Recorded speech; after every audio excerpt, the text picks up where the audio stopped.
நம்ம வீட்டுக்கு முன்னாடி ஒரு பப்பி நிக்குதே. அது உடம்பெல்லாம் சேரும் சகதியுமா பார்க்கவே அருவருப்பா இருக்கு. முதல்ல இந்த இடத்தை விட்டு அந்த பப்பியை விரட்டணும். சுப்பு சுப். ஒரு வழியா அந்த பப்பியை விரட்டி விட்டுட்டோம். முதல்ல இந்த இடத்த சுத்தம் பண்ணணும். நீ கையில வச்சிருக்கிற பப்பி ரொம்ப அழகா இருக்கு. உனக்கு எப்படி கிடைச்சது? பெட் ஷாப்ல இருந்து வாங்கினியா? நான் இந்த பப்பியை எங்கேயும் வாங்கல, வீடு தேடி தானா வந்தது. என்ன சொல்ற? ஒரு நாள் எங்க வீட்டுக்கு வெளியே குளிர்ல நடுங்கிக்கிட்டு இருந்துச்சு. அது உடம்பெல்லாம் சேரும் சகதியுமா பார்க்கவே பாவமா இருந்துச்சு. நான் இந்த பப்பியை தூக்கிட்டு போய் குளிக்க வச்சு பால் சாதம் கொடுத்தேன். ரொம்ப பசியில இருந்திருக்கும் போல.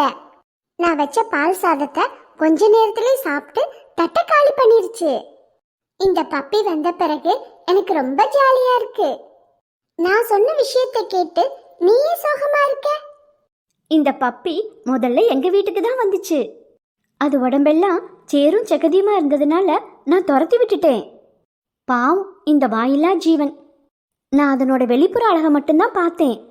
ஆனா நீ அது கஷ்டப்படும் போது அதுக்கு உதவி செஞ்சு பாதுகாப்பு கொடுத்துருக்க.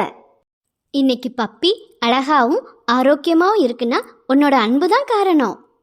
இன்னையிலிருந்து நானும் எல்லா விலங்குகள்கிட்டையும் அன்போடு பழக போறேன். நம்ம வீட்டுக்கு முன்னாடி ஒரு பப்பி நிக்குதே. அது உடம்பெல்லாம் சேரும் சகதியுமா பார்க்கவே அருவருப்பா இருக்கு. முதல்ல இந்த இடத்தை விட்டு அந்த பப்பியை விரட்டணும்.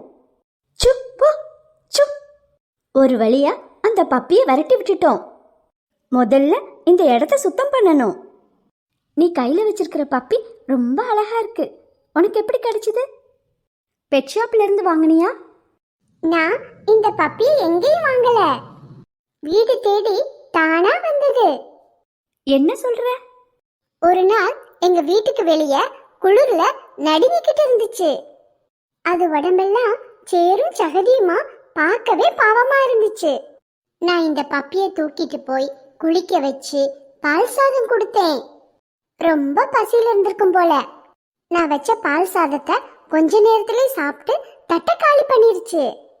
இந்த பப்பி வந்த பிறகு எனக்கு ரொம்ப ஜாலியா இருக்கு. நான் சொன்ன விஷயத்தை கேட்டு நீயே சோகமா இருக்க? இந்த பப்பி முதல்ல எங்க வீட்டுக்கு தான் வந்துச்சு. அது உடம்பெல்லாம் சேரும் சகதியுமா இருந்ததுனால நான் துரத்தி விட்டுட்டேன். பாவம், இந்த வாயில்லா ஜீவன்.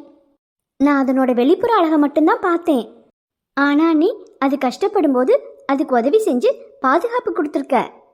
இன்னைக்கு பப்பி அழகாவும் ஆரோக்கியமாவும் இருக்குன்னா உன்னோட அன்பு தான் காரணம். இன்னையிலிருந்து நானும் எல்லா விலங்குகள்கிட்டையும் அன்போடு பழக போறேன். ஒரு நாள் ஒரு கழுதையும் ஒரு குதிரையும் பேசிக்கொண்டன. குதிரையே, உனக்கு என்னப்பா ஜாலி, பெருசா உனக்கு எந்த வேலையும் இல்லை. என்னைய பாரு, முதுகுல பொதிய சுமந்துக்கிட்டு நடக்க முடியாம நடந்துகிட்டு இருக்கிறேன். கழுதையே, யாரையும் மேலோட்டமா பார்த்து எடை போடாத. நானும் கஷ்டப்பட்டு உழைச்சாதான் எனக்கும் சாப்பாடு. என்னோட வேலையை நான் சொன்னா உனக்கு புரியாது, பார்த்தாதான் புரியும். என்னோட நண்பன் என்ன இவ்வளோ வேகமா ஓடிக்கிட்டு இருக்கிறான்?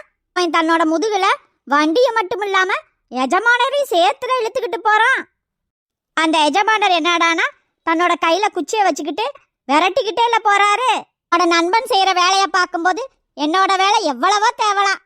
கஷ்டமான வேலையை செஞ்சுக்கிட்டு என்கிட்ட ஒரு நாள் கூட புலம்புனதே இல்லை. வேலையை விரும்பி செய்யறான்னு நினைக்கிறேன். எல்லாருமே அவங்க வேலையை விரும்பி செஞ்சா எந்த வேலையுமே கஷ்டம் இல்லை.